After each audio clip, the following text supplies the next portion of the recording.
I think a lot of the times what I start with is success begins in your mind. So it's all about mindset. And when you go out there, a lot of people intimidate themselves and they create all these limiting beliefs even before they leave their house. So by the time they get out there, they're just this big ball of anxiety and stress. And a lot of the times people don't even realize. So if we're talking about mindset, for an example, when people go out networking, I tell people like, oh, they're going to come out there. I've never invested in real estate before. I don't know anything about finance. And it's going to be all these finance people and they're going to smoke me out right away and they're going to figure me out and they're going to laugh at me. Right. And they're just so intimidated. But what you don't realize is that everybody in the room, it has some sort of anxiety and has some sort of limiting belief. And if once you realize that, it's like nobody is super confident out there. Everybody's nervous or everybody has some kind of anxiety. Nobody's paying attention to you. Everybody else is paying attention to themselves. Like, oh, please don't everybody's praying to themselves. Please don't embarrass yourself. Please don't embarrass yourself. They could care less who you are. You could come in and just like, I don't care. Like, I didn't even notice you were there. And people are just, the people just create this anxiety that doesn't need to exist. That's one of the steps of mindset.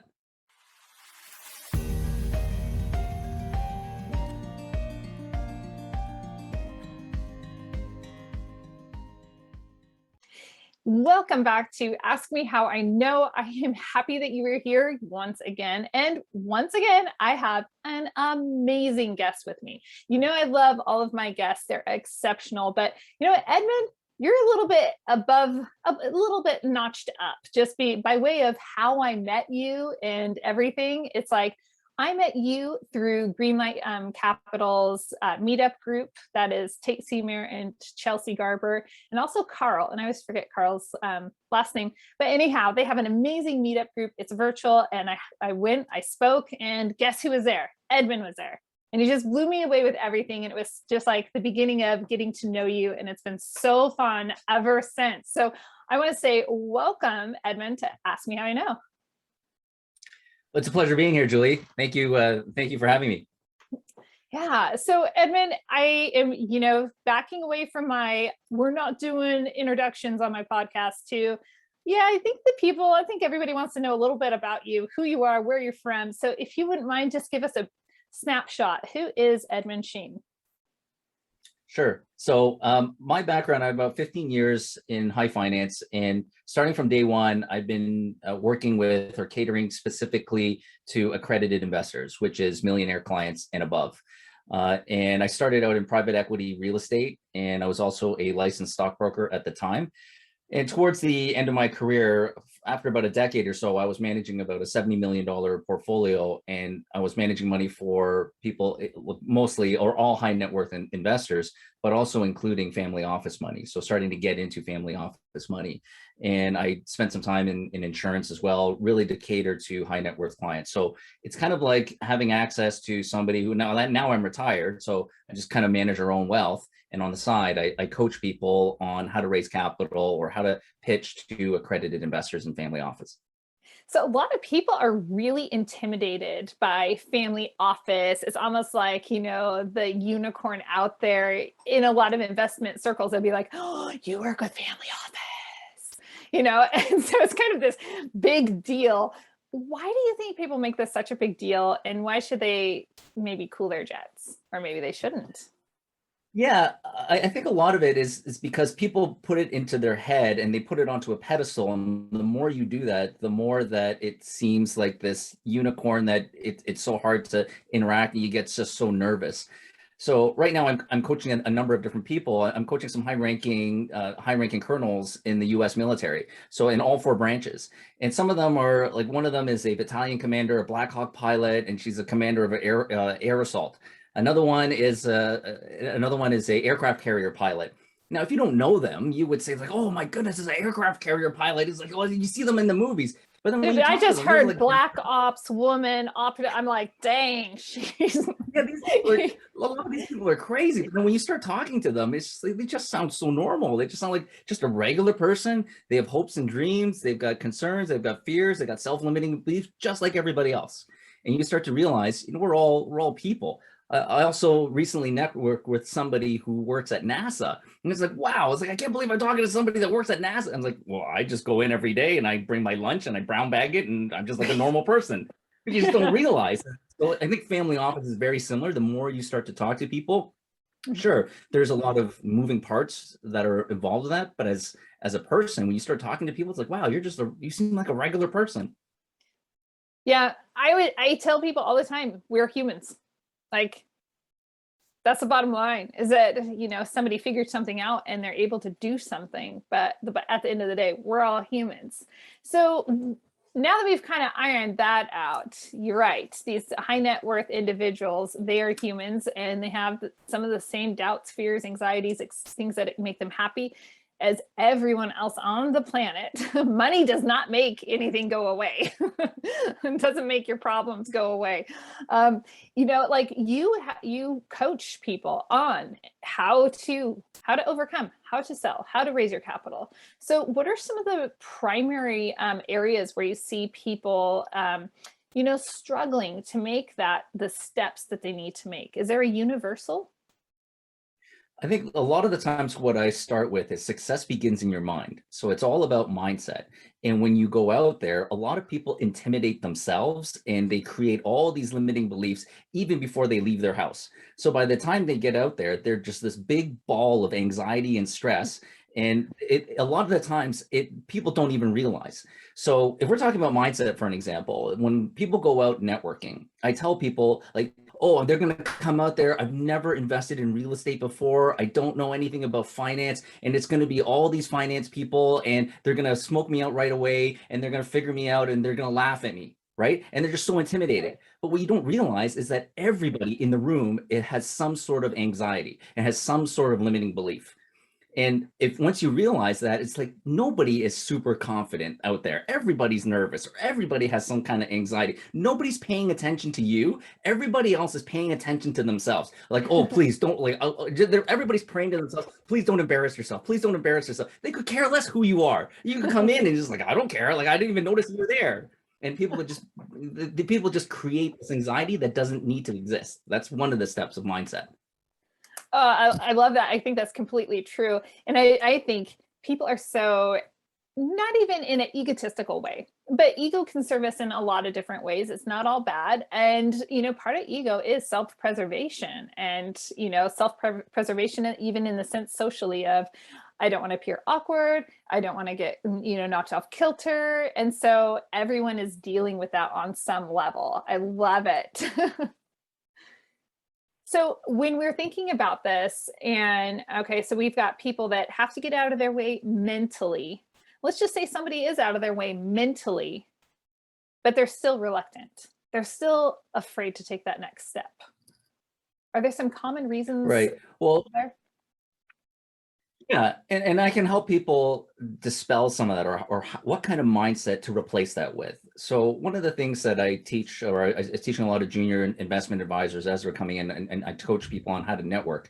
They come in and they say, well, we got this crazy event. It's a corporate event where like imagine one of the top banks that are out there, right? Pick a bank like JP Morgan Chase or whatever and say, oh, we got this annual gala and the CEO is going to be there and everybody's freaking out and this new junior is going in there. It's like, I can't believe I'm in the room with the CEO. I can't talk to him, or I hope I don't embarrass myself. And all the C-suite and the directors are all there. It's so intimidating.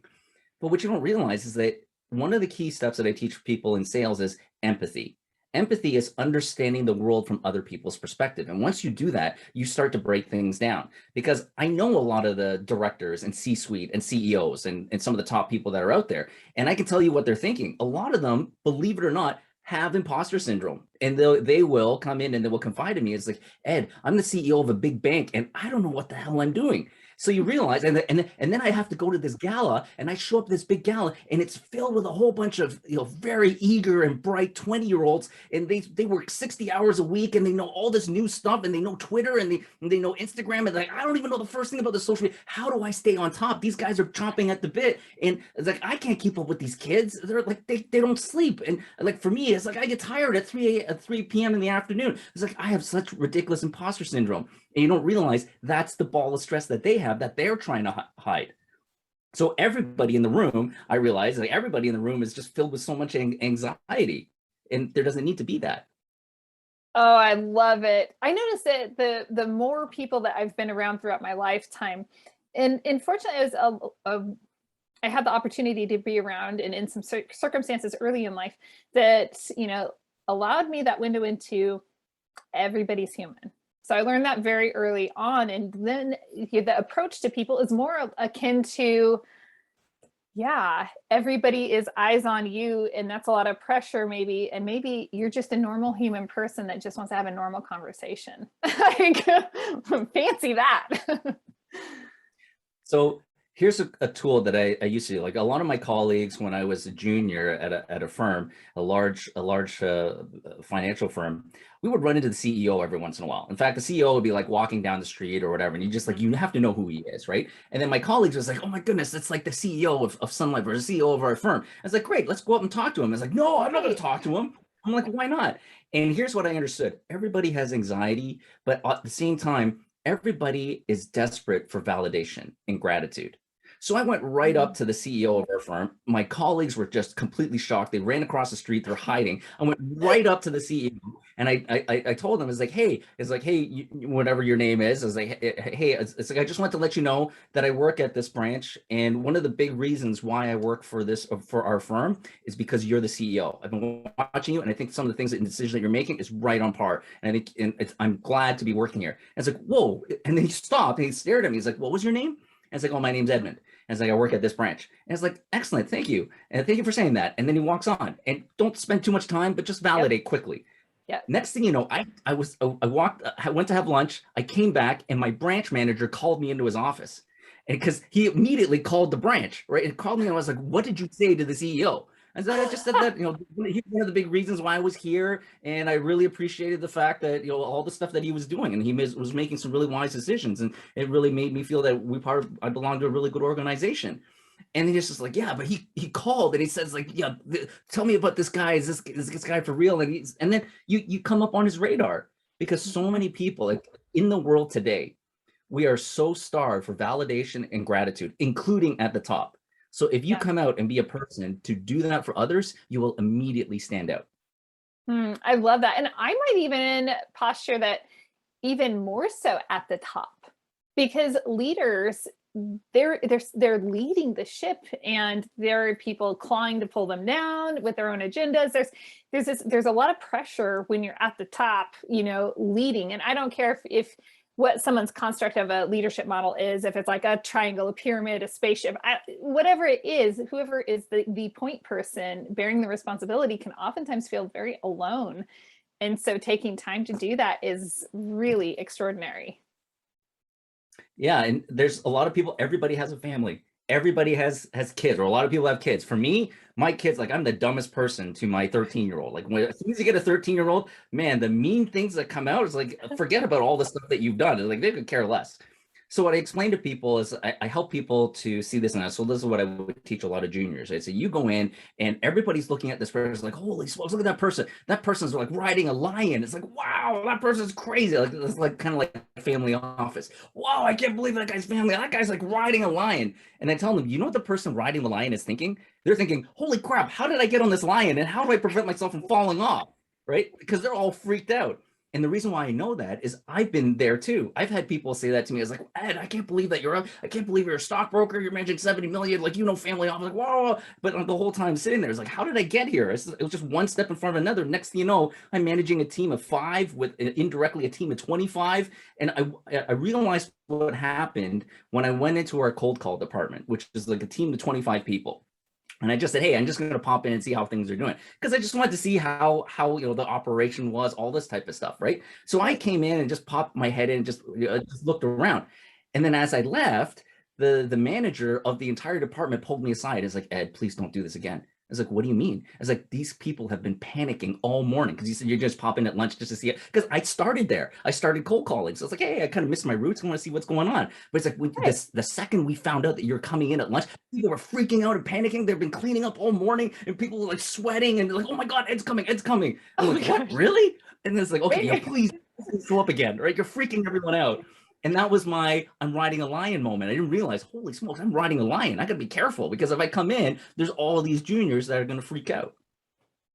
That's amazing. Yeah, it's true. And I don't think that most people realize that they are riding the lion until maybe after the fact. And then like in your situation, it makes you very circumspect. So it's like, okay, I need to be aware. Right.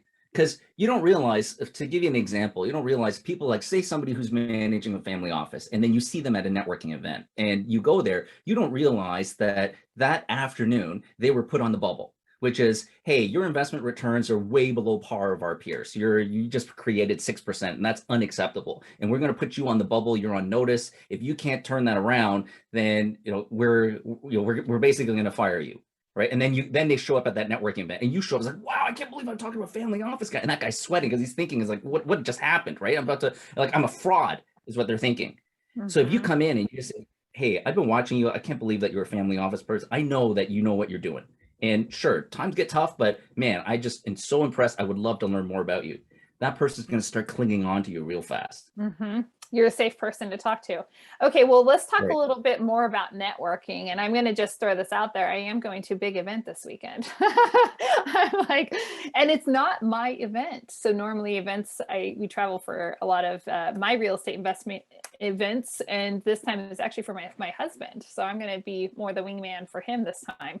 I'd love to hear some of your tips. And I know a lot of people, and I've created some content on, hey, networking, kind of post-pandemic, getting back into the in-person networking scene for, many people. Like let's dust some of the, let's do some dusting and clear out the cobwebs.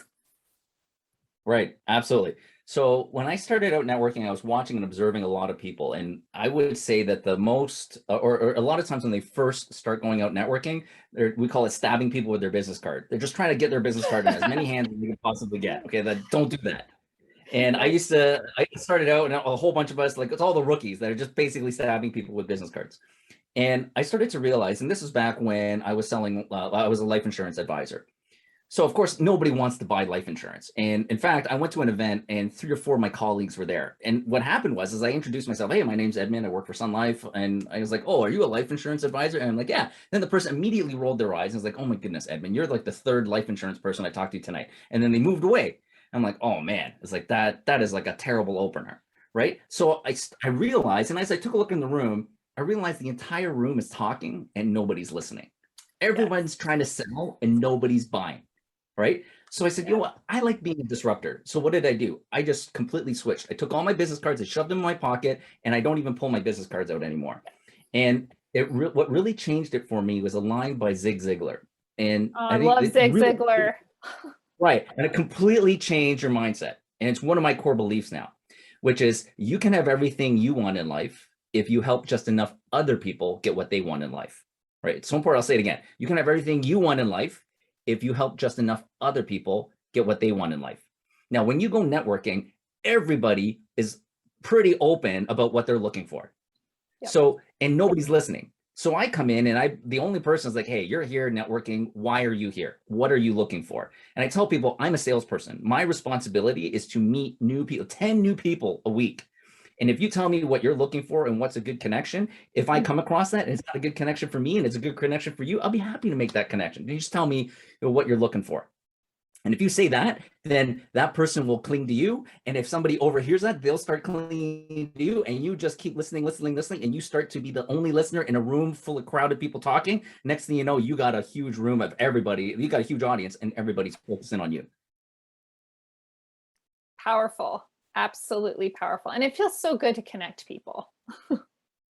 It does, right? Absolutely. And sometimes I will connect people in the same room at that particular moment because they haven't met each other yet and they're just great connections for each other. They'll say like, oh, I'm looking for a mortgage broker because I'm a real estate person. And then the other person, I'm a mortgage broker. I'm looking for a real estate person. It's like, well, hey, why don't you come over here? I'll bring the 2 of you together. And you just connect them right there. And it creates so much goodwill and it makes you feel great. And you just develop so much gratitude. It makes your networking event so much easier than you just kind of a ball of anxiety with a deck of cards trying to stab people as they walk by. Isn't it so much easier to also, instead of being about me and I'm trying to get my message out, me, it's like, it's so much easier to just, if it's all about other people, I notice it makes, it creates a lot of calmness in me where it's like, oh, well, it's not about me. It's not the Julie show. It's, hey, Ed, it's your show. And yeah, have you met this guy over here? Have you met my mother? No, I'm kidding. No, no, just kidding. Yeah, there's another really good book that's out there called Keith Ferrazzi's Never Eat Alone. And it talks about this networking style. So what I do when I network, when I do this, is I do it intentionally, which is I'm watching and observing how the person responds. Because what I'm looking for is reciprocity. And how it works is if somebody is clued into reciprocity and you start talking and all you're doing is asking the other person about themselves, somebody with good social cues and emotional intelligence will realize that the conversation is starting to feel unbalanced because they're all talking about themselves. So eventually they'll pivot and say, well, you know what, I'm talking a lot about myself. Like, what about you? And eventually they'll ask you about you. Now, if somebody doesn't do that, I start to realize, well, there may be a raving narcissist or they're just out for themselves. And they probably won't be reciprocating, even if I start to give them leads or start to give them connections. I'm looking for somebody who is firmly based in emotional intelligence, that's willing to grow with you and also refer things back to you. So it starts at that beginning. Do they recognize that we're all talking about them and it hasn't really started to switch to me yet? I've had conversations where the person spent the whole time talking about themselves and then thanked me and then walked away. It's like, you know what? I'm not going to follow up with that person. Okay, that is like the biggest gem I have received in a really long time. And especially I just came from an event a couple weeks ago. And yeah, that's really interesting because that's fresh on my mind where I definitely had people tell me, oh, I've been talking about me, all this time because I'm curious and I love people and I just, let them shine and everything. And the next thing you know, they're like, they'll flip it around. But I never thought of using that as a metric in a sense to vet people as to, yeah, actually, would this be a good business relationship for us? Absolutely. Powerful. Super Yeah. powerful. Wow. And I've seen it before. So that person that is pitching themselves the whole time is like, well, I try to help them. So I said, well, what would be a good connection for you? And then they would tell me. And then I'm waiting for them to say, well, thank you very much for asking. What's a good connection for you? And sort of reciprocate. But if they say, yeah, this is a great connection for me. This, if you see any, please let me know. Edmund, it's a pleasure meeting you. I got to go. And then take off. And then they're going to, hi, my name is Edmund. I'm looking for this. And then it's like, you know what? That person is just trying to, they're pretty much carpet bombing the entire event. And they're just more out there to make commissions. And they're not there to make relationships. Right. So I can't remember who said this quote. I don't know if it's Zig, but he did say the quote is, you can make a sale and make a commission, or you can make a friend and make a fortune.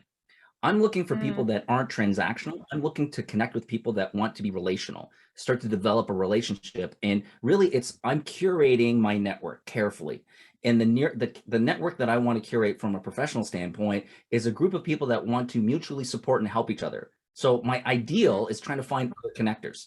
Because what we end up doing is other connectors will have a very large network, but then when you merge it together with my network, it starts to become an incredibly big harbor where a high tide raises all boats. We all become successful because we're all helping each other.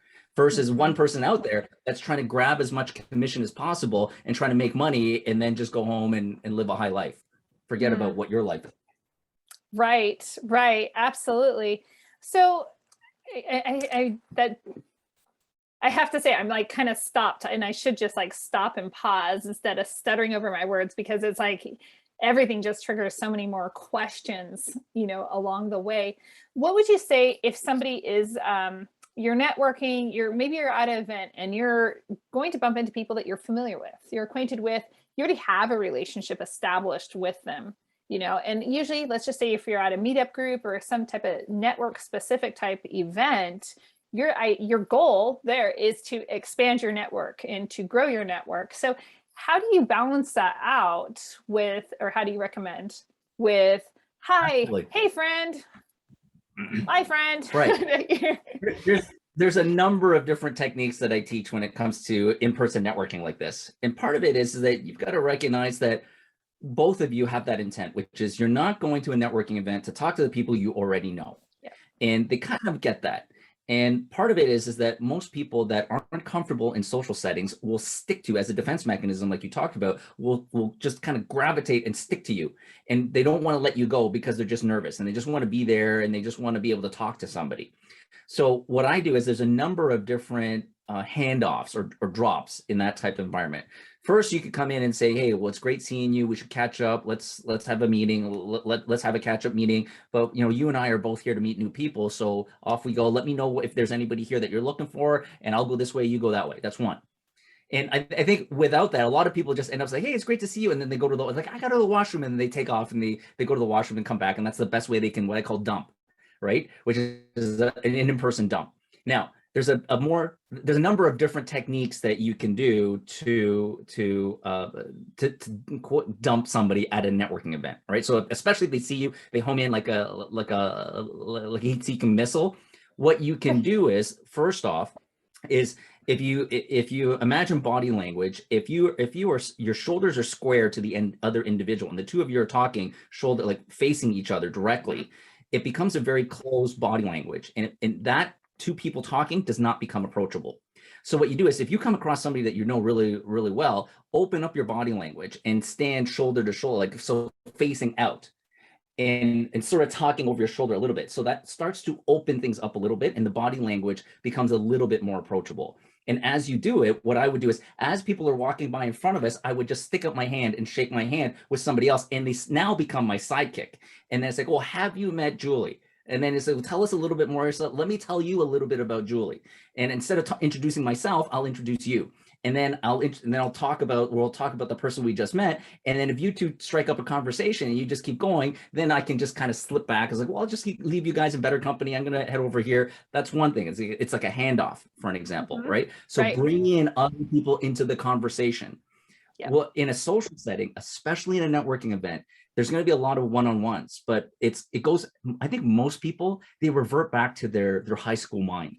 And if you grab a group of people, and the next thing, and I've done this once at a networking event where somebody glued onto me. I grabbed one person, and then the three of us were chatting. It was kind of fun. We're laughing. We're joking around. And then I could tell the body language in the room. Other people kind of looking over their shoulder, wondering who we are. Like we started becoming the cool kids. So I started dragging in other people. Next thing you know, we had this group of like 5 or 6 different people, and we're all introducing ourselves. And that, so instead of having stuck with this one person I already know, let's use that and turn that into the cool group. And let's have like 5 or 6 different people all together. And we're all meeting brand new people. That is so powerful. I love it. This is pure gold. I think a lot of people are going to be grateful for this. Now, okay, let's be real. There's always the white whale that people want to meet. They think if I meet that person over there, if I make that connection, that's the one connection I want to make at this event because I think that's going to shift the line in my business or whatever, right? I mean, I've seen this. I'm kind of too open-minded and haven't gotten to that point yet. I'm like, you're all whales, you're all wonderful. but you know, I've definitely had some friends say like, I have to meet this person for this reason. So how does somebody go about that in an authentic, is there a way to go about that in an authentic way that's gracious at the same time? Yeah, a lot of it would depend on the environment, right? So it would be different if it was at like a wedding, but if it's like at a business networking event, most people are understanding that they're there to talk to other people or talk to brand new people, right? So very few people just happen to be there because their friend dragged them there. Right. And they kind of don't want to be there. It's not like you're at a bar. And I think that's what most people make the misunderstanding, that I'm trying to talk to people at a bar, or trying to talk to the opposite sex at a bar. Some people might there just on girls' night out, and people get nervous, and it brings up all those anxieties again. And at a networking event, it's different. People don't know who you are. People are there intentionally trying to increase their network. They have that sort of default attitude. So that starts there. So I think one of the questions that you're asking is probably, how do you break the ice? How do you start a conversation, right? Now, there's a number of different ways that I do it. Part of it can be just straight up going up and just introducing. It's like, hi, my name's Edmund. I'm just nice to meet you. What brings you to this event? That type of stuff. Now, the way that you do it also comes down for body language. Now, I haven't talked about this stuff since the beginning of the pandemic because all of it has been like online networking, but in-person networking, there's a bit of a science to it. Part of it is that if you're going to approach somebody in their field of view. Don't try to approach somebody from behind them and tap on their shoulder and then introduce yourself. It will freak people out. right? People don't like that. People don't like people talking from their blind spots. And then just like, hi, my name is Edmund. And you come in like from right from their side, and it just gets really awkward. Best thing to do is make sure they see you coming, and don't pass them by 5 or 6 times and look all nervous. And like, it's not high school anymore, right? Don't pass, that boy, your high school crush, pass them 3 or 4 times, get some courage, and then introduce yourself. Just go straight up, go in their field of view. It's like a 30%. So right in front of them, just come right up, big smile on your face, and just introduce yourself. That's one way to do it. Now, another way that I've been able to do is if it's a special event. A lot of times I went to network at galas and such. And a lot of people, I tell people, especially women go to a network, and if they're wearing something like a brooch, and I was told by my assistant, she told me, it's like most women, when they go to a gala, do not accidentally end up wearing those pair of shoes. Those shoes are very intentional. And it's like, I have no idea. I'm a dude. I was like, oh, okay. So it's like, so if you compliment a woman on her shoes, it's like, and I tried this. It's like, hey, and I just went right up to them and just like, hey, my name's Edmund. I just wanted to stop you and say, like, those shoes are absolutely fabulous, or that's a fabulous watch, or I just had to come up and comment that that's a beautiful brooch. And I can't tell you how many times, like, oh my goodness, Ed, you're like the only guy here that noticed I'm wearing a pair of shoes. I'm like, oh yeah, like it looks incredible. Right? It's like, oh, my name's Edmund. What do you do? All this type of stuff. It's a great way to sort of introduce yourself. Start with a compliment. That is a really, that's very interesting, because you're spot on. People, I mean, they're dressed. Anyone listening, you're listening right now, I want you to think about the last time that you went to an in-person thing and you were just like, yeah, whatever, and you just walk out the door with what you're wearing. You don't do that. You think about what you're wearing. You choose that shirt, that, you choose all of the clothes very, specifically. And for women out there, just so gentlemen understand this, a lot of women will pack multiple outfits just to match whatever mood they might be in for that event when they actually get to the event. Like, so there's so much truth to what you're saying. And I didn't really realize that. So after my assistant told me that, it's like, okay, I started doing it. But then later on, I went to go, and we would go to different events, and I had to go pick her up. And when I go pick her up, I'm waiting there forever. I'm like, what's taking you so long? And I started realizing she's trying on 16 different pairs of shoes. I'm like, shoes are just shoes. Just wear this one and let's go. It's like, no, it has to be this. And she's trying on like 16 different pairs of shoes. And so it dawned on me. It's like, wow, this is like rocket science here. Like, she's like trying all these different things. So, and it made me realize that when you compliment somebody on the shoes that they picked out of the 16 that she was probably trying on, it's like, yeah, those were the perfect shoes for this event. I mean, you just look like you stand out so much that I had to walk across the room, come by and say that you look amazing. Right. And then it's like, oh my goodness, it's like, you're the one guy that noticed or cared that I spent half an hour picking these shoes out. There's so much truth to that. There's so much truth. All right. Final point on networking, in-person networking, but I want to put a twist on this. This time I want to say, for example, my husband and I often travel to the events together. And as I mentioned, I'm going for his event. This is my first time kind of being, supporting him at his event and everything. He's fantastic at events that coming and supporting me, fantastic. So what are some tips that you would have if someone's going, with a partner, and maybe they're not actually truly invested in the, they're just the arm candy, or the however you want to describe it. That's what they are for that event. Best practices, what would you say? I think a big part of it is if you're at a networking event that is specific to an industry that is in a completely different vertical to yourself, then you're going in there with the mindset of just learning. Because there's 2 things you can learn. There's one thing you can learn is learn about a vertical or an industry you know very little to nothing about, and be curious.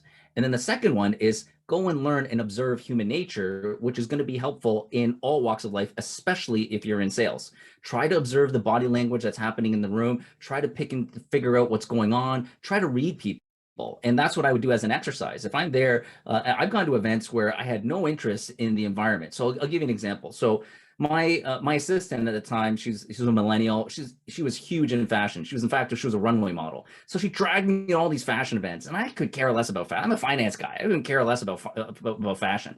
But I was just like, you know what? There's something here, and I started to study it, and I started to realize, you know what? There's a huge luxury goods industry. It's massive investments. So I'm here anyway. So why don't I just talk to people and ask them, how did you get into it? All this. And today, because I spent that time to learn about people and learn about that industry, today I'm coaching the Canadian director of Christian Louboutin because I know so much about fashion now, just because I was curious to ask about it. Let's just face it, you are also very fashionable. Okay. Did your That's fashion because I spent the time, because I hired my assistant, and my assistant like, you can't wear that, and she became my personal fashion advisor. He's like, oh no, you got to wear this, you got to wear that. Eventually, you just sort of figure it out and you get it.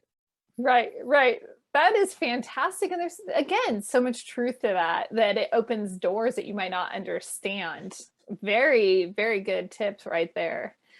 Okay, so can we twist this back? Hold on. Is there anything else? Because I'm a very curious person, and I'm going to follow it, but I don't want to leave the topic of networking. If there's anything else you want to say about networking. No, I'm pretty open. We can move on if you'd like. Okay. All right. So somebody is maybe even around networking. That was interesting at this event I was recently at. It's like people are trying to raise their capital, and they're trying to, expand their network so that they can raise more capital for, you and I know so many different types of investments out there. So, what are some strategies that you would recommend on going about expanding your network for your capital? Excellent question. So part of the stuff that we're talking about networking is just pretty generic. The biggest key to successful networking and prospecting for raising capital is you have to know what your objective is, which all comes down to what is your avatar? What is your ideal client? What does your ideal client look like? And when you go into a room, be very intentional about it. So it's gotten to the point now where I've been hyper focused on accredited investors. Like I was hyper focused on millionaire clients or accredited investors for over a decade. So if you use Malcolm Gladwell's 10,000 hours, I did it for 15 years, to the point where I can go into a networking event and I can immediately see in the room with relative accuracy who the accredited investors are. Right. And it's just certain things. It's body language, it's how they dress, it's how they talk, all these types of things. And just keep in mind, 10 years, over 10 years. And the way I know it so easily is I just look in a room, I scan a room as who looks like my clients, and I can pick them out real fast. And people that I network with are just, their jaws just drop. It's like, I can't believe you can do that so fast. It's like, once again, it's 10,000 hours. You might look at me like, oh, Ed's just like a normal dude, but it starts to make sense. So the first thing is you have to be focused on who are you there to meet? What do they look like? And can you find them, or can you see them in a crowded room? Right. Or else if you're going to do that, if you're not going to do that, then you're just going to start randomly networking to people. So one of the key things that I do is as soon as I walk into a networking event, I stop. I don't talk to anybody just yet. I scan the entire room and I look and I realize, okay, I got to talk to that person, that person, that person, that person. There's probably 5 or 6 people in this room that I got to talk to. And then I make my way over there. And you go and you don't tap them on the shoulder. You go to them head on with a smile on your face and say, hello, I'm Edmund. Absolutely. Love it. Love it. Okay. So let's talk a little bit more about raising that capital through your network. I'm going to leave it so open-ended right there, because that we could go a million different directions, and I want you to choose. I've been choosing the direction so far with all my curiosity. Sure. What would you say would be most helpful for people that might be struggling, like because the struggles are common? Right. Absolutely. So the biggest thing that you can do is, it goes back to that adage of how do you eat an elephant? And the answer to how you eat an elephant is one bite at a time, which means that it goes into things like atomic habits. How do you create great habits? And what you do is, how you have big success is not about this one giant bite. It's about breaking things down into small little steps and manageable steps. So we talked about what are some key mechanics of networking. We talked about mindset. We talked about how to identify your avatar, how to see your avatar, make sure that everybody's looking to go somewhere. So even your avatar has anxieties and is on a journey to somewhere, and care about what their journey is. Now, the next step is when you go to raising capital, you've got to realize, let's break that down into steps. You don't shake somebody's hand with like, what are you there to sell? Is what I tell people. So as I coach people in sales, it's sales to get a check and get a client is a number of small sales. So when you go to a networking event, the first sell you got to do is, I'm not selling my investment project. I'm not selling my multifamily project. When I go to a networking event, what I'm selling is somebody asking me for a meeting. In fact, what I do is when I pitch to people or when I talk to people at a networking event, I'm trying to add so much value into their life where they stop me and they ask me for a card. So that was my new thing. My new thing is I'm never going to force my card onto anybody. I'm going to keep my card in my pocket. And the only time I put my hand in my pocket is when the other person asks me for a card. So I just give value, value, value. It's like, wow, this is incredible. Ed, do you have a card? I want to talk. I have to have a meeting with you. They have to ask me for the meeting.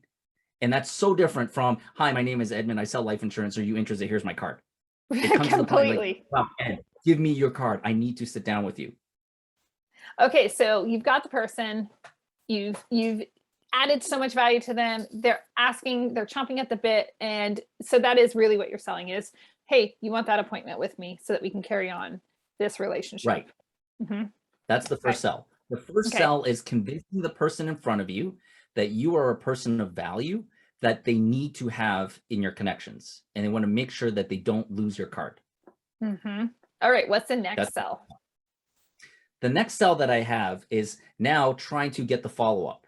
So how I get the follow-up is make sure that you have a hook, and it's best to do this at the networking event.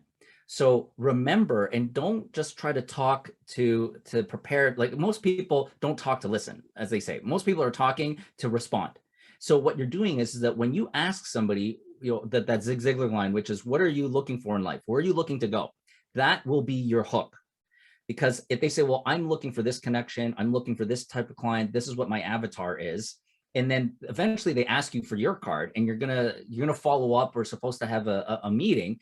If they start to ghost you, immediately you would be able to respond to get their attention again with what they were looking for.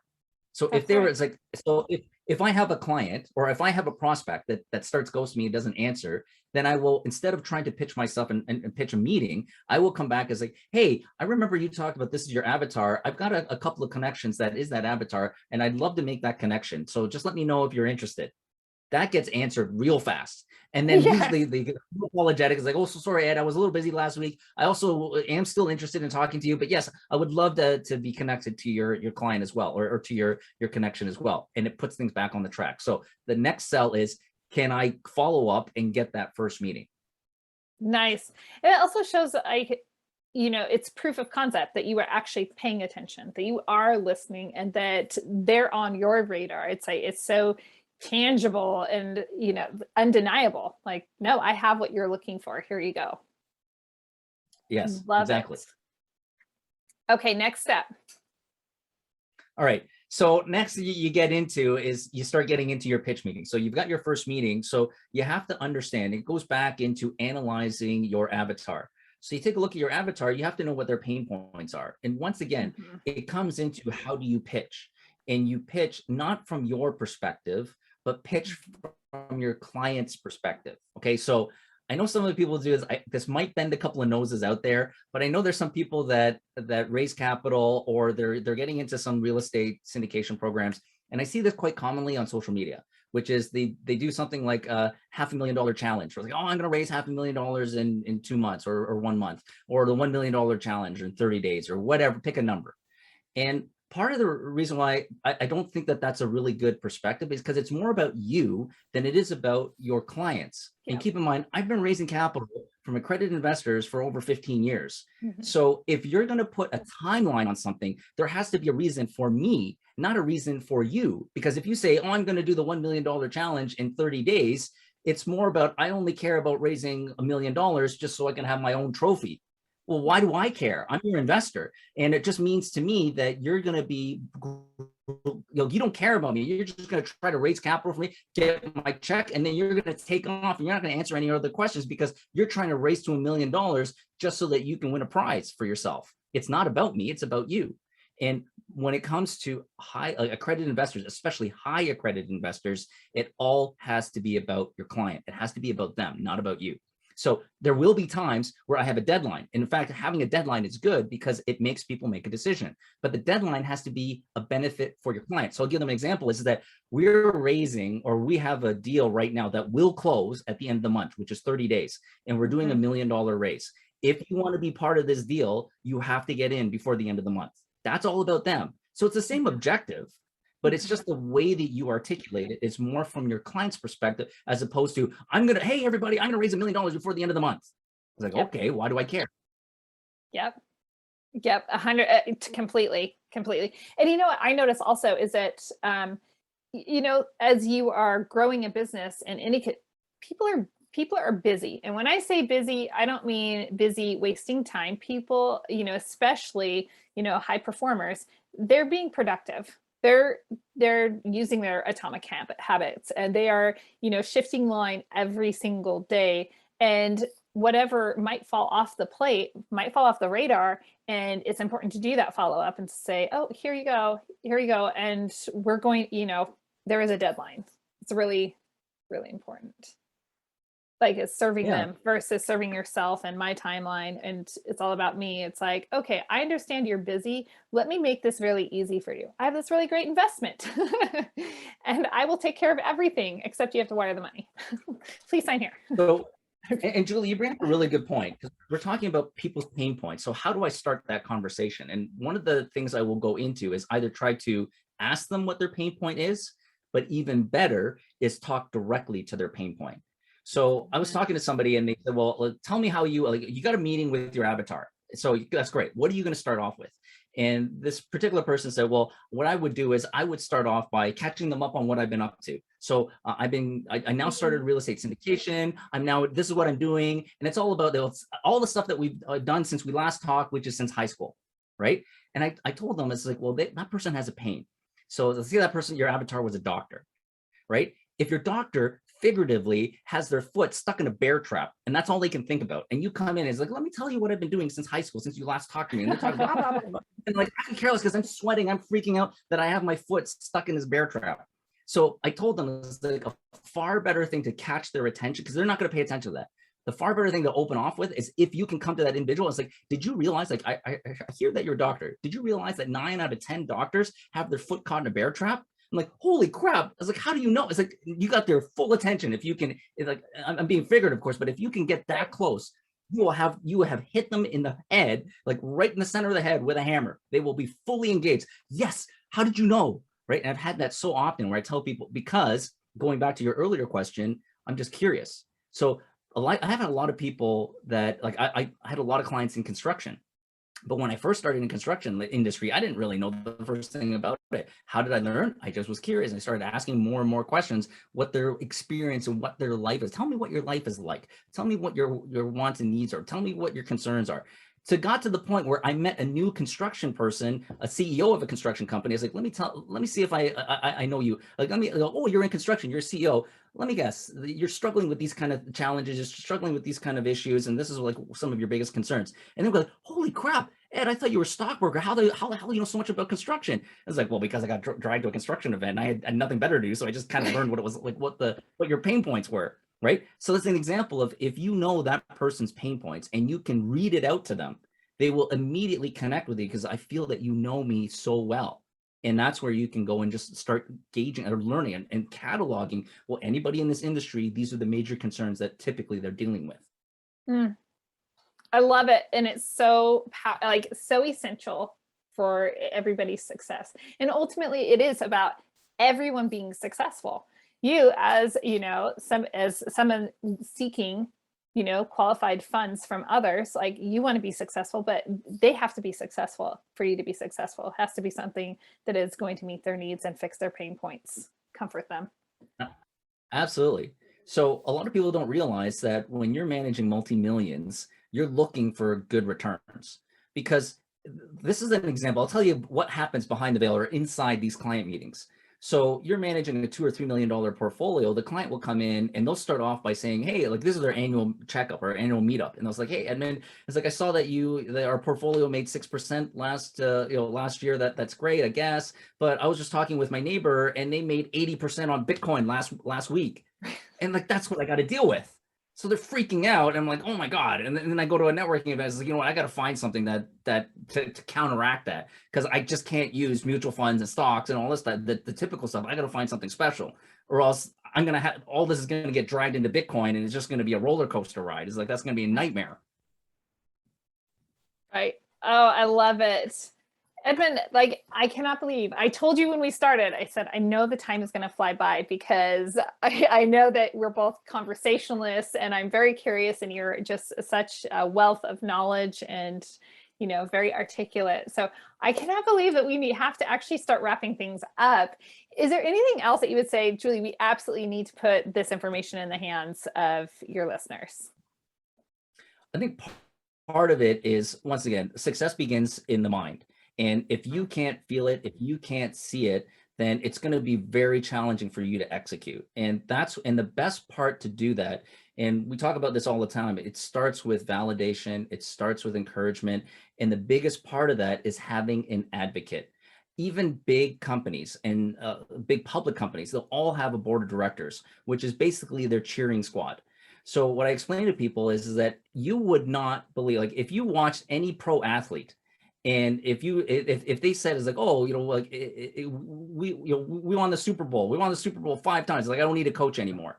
Everybody needs somebody on the sidelines to cheer them on. Everybody needs somebody to validate them. Everybody needs somebody to encourage them. Everybody needs someone in their corner. And that's why I left the industry and realized, what am I very passionate about? I'm very passionate about encouraging people, building people up, and being that advocate for others, and tell them, you know what, you can do this when people don't believe it. It's like, I am going to tell you that you can do this. And the reason why you can do it is because I'm standing behind you, and let's go, let's do it. I love that. Oh, I love that also. Okay, someone's listening right now or watching over on YouTube, and they're like, okay, I got to schedule a call with Edmund right now. I need him as my coach. How are they going to reach out? What's the best way? The best way to reach out to me is through LinkedIn. So it's Edmund Chien. So it's EdmundChien. And feel free to reach out to me. Don't be shy about it. Just connect with me and tell me that where you heard some of the things that were said, what really resonated with you. And if you'd like to have a one-on-one session, I'll be happy to do that. That is absolutely fantastic. And you do want to do that. You do want to reach out, because having a coach in your life, it's a game changer. Let's just leave it at that. I don't know how anybody is highly successful without having a coach. And that doesn't mean that you don't have people already in your life that are cheering you on and supporting you, but having a coach who is also strategic and experienced and knowledgeable and skilled at teaching you and actually coaching you. Like, you go to, the gym, you want to, get in shape, trim the pounds, or do whatever you want to do. You work with a personal trainer because they know how to do that specifically for you, for your body. So the same thing happens with working with a coach like Edmund, is like, he can work with you very, very strategically. So I would highly recommend that you make that phone call, reach out, connect over on LinkedIn with him. Edmund, thank you a million times. Thank you for joining me on Ask Me How I Know. Julie, it's been a pleasure. I really enjoyed this time. That's awesome. To all my awesome listeners, thank you for joining me once again. Listen, if you loved this episode, please rate it 5 stars. Let us know you loved it, and drop a comment. Let Edmund and I know, like, what stood out. What are you going to implement? And are you excited about, in-person networking? Drop that in the comments. And you are part of the cheer squad. So you're kind of part of the boardroom. So I'd love it if you did that. Until next time, live big, love bigger, and go find your freedom. Thanks so much for joining me for another episode of Ask Me How I Know. This episode was brought to you by 3 Keys Investments. They are dedicated to helping people like you, you, my awesome listeners, develop passive income and legacy wealth through multifamily investing. Feel free to check out their website, 3keysinvestments.com, to see if there is an offering that will help your portfolio grow and meet all of your needs. If you haven't already rated, reviewed, subscribed, liked, all of those bells and whistles, I would be absolutely honored if you would do that for Ask Me How I Know. Thanks again, and go make it a great day.